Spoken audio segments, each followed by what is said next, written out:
Good morning मंडळी. तर आज आमची सकाळी सुरुवात थोडीशी लवकर झाली होती, कारण आज खूप सारे कामं होते. तर काम काय होतं, तर एका इकडे आम्ही दूध ठेवलं, एका इकडे चहा ठेवला, कारण चहाशिवाय तर सुरुवात होतच नाही. त्याच्या बाद भूक लागली होती म्हणून बाबूची पापडी खात बसली, कारण रात्री जेवली नव्हती. तेवढं ना काही पोट भरत नव्हतं, पण तरी म्हटलं एवढं तरी भार लावून घ्यावं. त्याच्या बाद जेवणाची तयारी केली.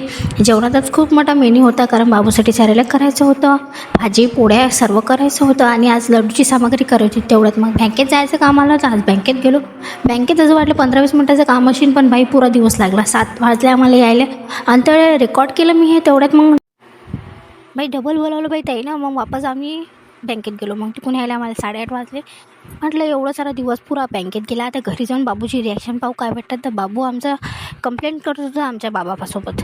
आता कंप्लेंट काय करत होतं हे तर त्याची भाषा कोणाला समजली नाही, पण मला समजली तो माझ्या चुगल्या करत होता. बस आजचा दिवस असा बिझी गेला. आजसाठी एवढंच. भेटूया नंतरच्या ब्लॉगमध्ये. तेव्हापर्यंत सी